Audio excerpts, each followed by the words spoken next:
Hey, this is AP Macroeconomics for students who are learning economics on their own as they study during this period of coronavirus isolation. This is video 3 in a multi-part series. In video 3, we are revisiting the circular flow model, and we're going to apply circular flow to fiscal policy. And we'll do some fiscal policy calculations today. In a previous video, I introduced circular flow with a really simple system where consumers spend money in order to get goods and services from producers, and producers give money to consumers in return for their labor or perhaps rent on their land. This version of circular flow is really simple, and we're going to add some complications to it today. There are other entities that are involved, and so I'm going to start by introducing an important entity, which would be the banks. Banks are, of course, you realize, a producer. Banks produce banking services for us. And so we could actually just include banks as a producer. But for today's problem, we're going to acknowledge that banks are unique in that they oftentimes hold money. And so we have this system that had been a totally closed system, but now we have a relatively closed system with one leak, and the one leak would be bank deposits. Of course, this is an oversimplification of reality. We know that when we deposit money in a bank, the bank doesn't hold it indefinitely. They don't have a vault filled with everybody's money. They hold maybe 10 or 20% of deposits. Meanwhile, they lend money back out to all of us as we buy cars and houses and run up credit card debt, or they lend money to producers to expand production or to start new businesses. But we're going to ignore all of that today because we're trying to keep the calculations simple enough that a new econ student can do them. But of course, that means that what we're doing today isn't quite accurate. But for the curriculum, this is going to be close enough. In reality, we have other entities that we should acknowledge as well. Beyond banks, the government is definitely involved in our economy. And so I'm going to put in government right here. And government collects taxes from people and uses that tax money to pay producers to create infrastructure and military equipment and roads and healthcare and education. And so we've got goods and services going from producers back to the government, and the government then passes those goods and services back to all of us. And in reality, there is one other huge entity that we should keep in mind, and that would be the rest of the world. And as we connect the world to this gets super messy because we have consumers in other parts of the world who are interacting with our producers, and we've got producers in other parts of the world that are interacting with our consumers. And of course, foreign governments are actually, lending money to our government. And so this gets super complicated. And so I'm actually going to take the rest of the world back out. But just realize that if we were doing circular flow correctly, it would be a much messier diagram as we connect all of this to the rest of the world.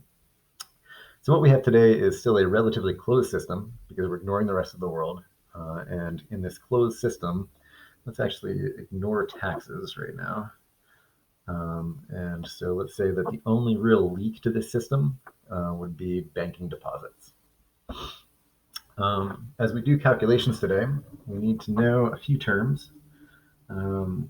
We are going to cover real quickly APC and APS. This is our average propensity to consume and average propensity to save.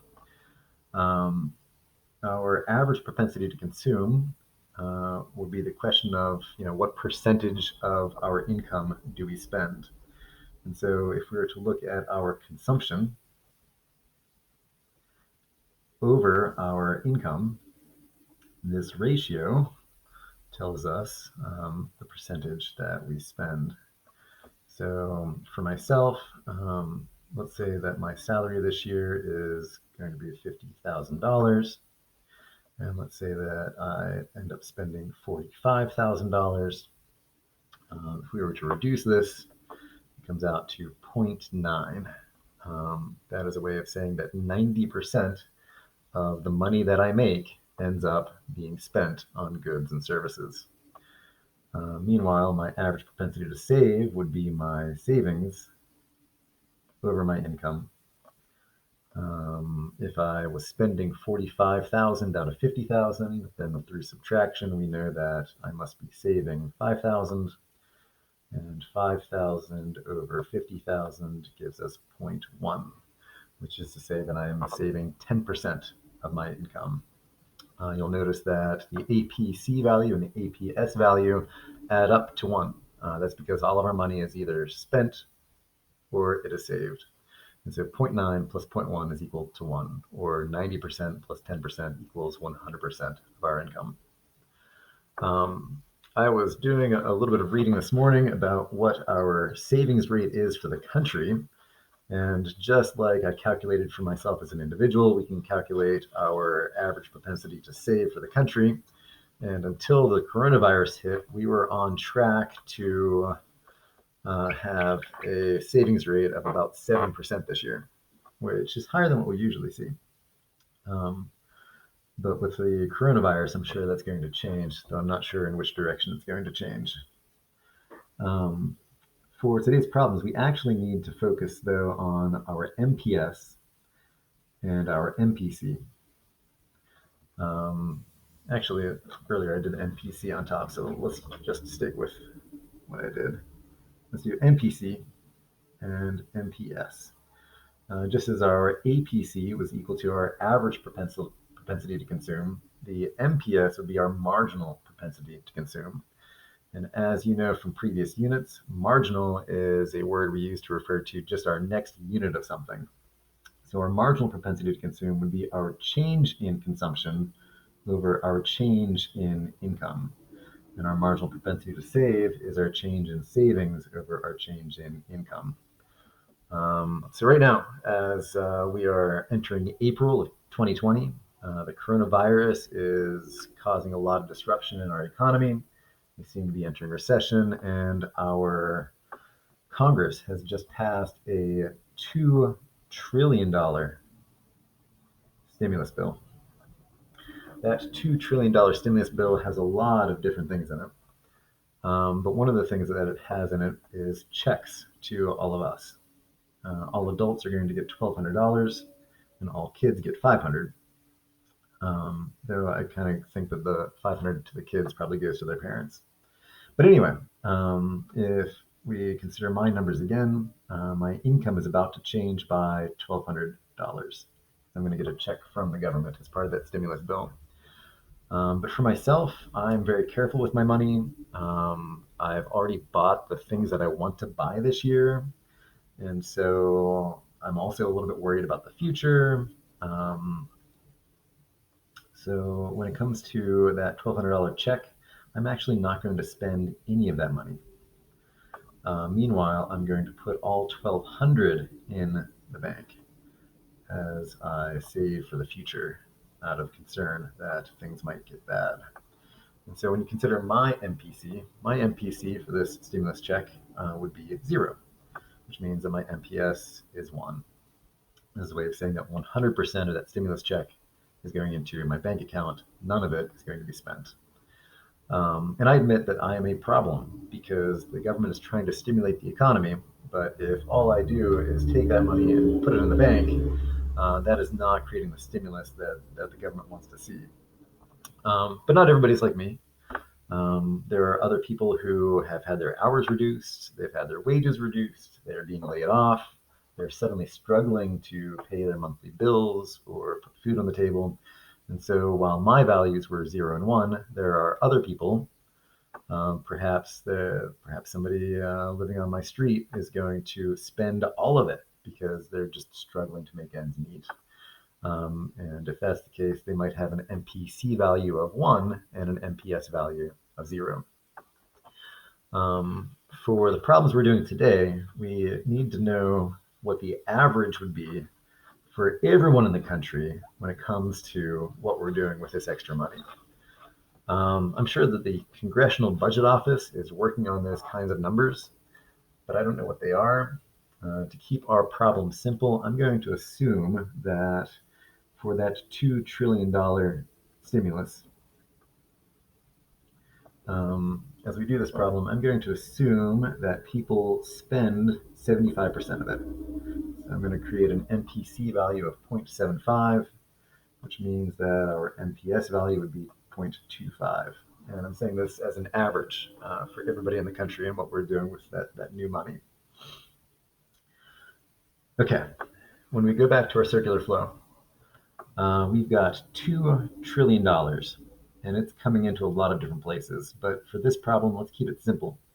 And let's assume that the $2 trillion is all going to be in the form of government spending on new infrastructure or something like that. And so we've got $2 trillion going from the government to producers.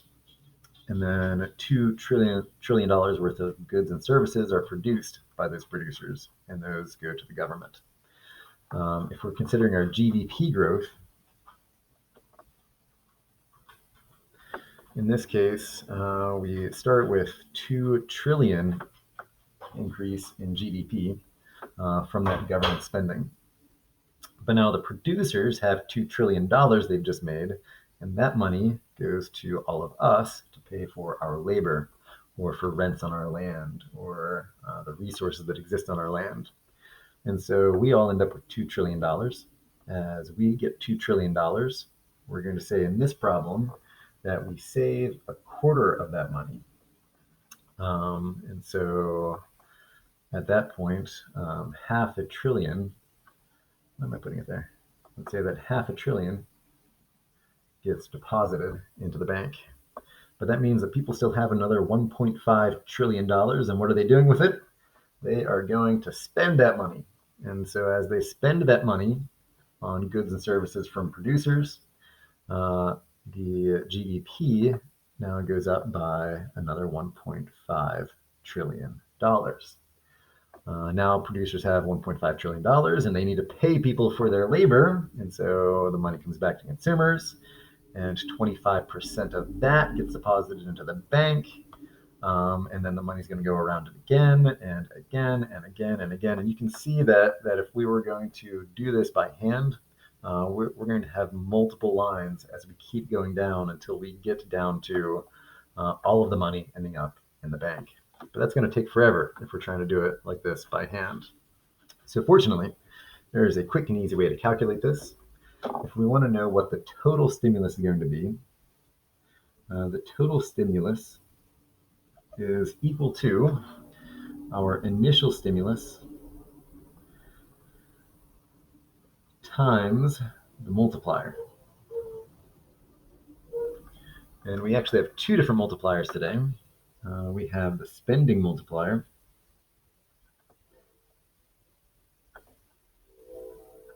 which is equal to, sometimes we write this as K, but the spending multiplier, this refers to government spending money.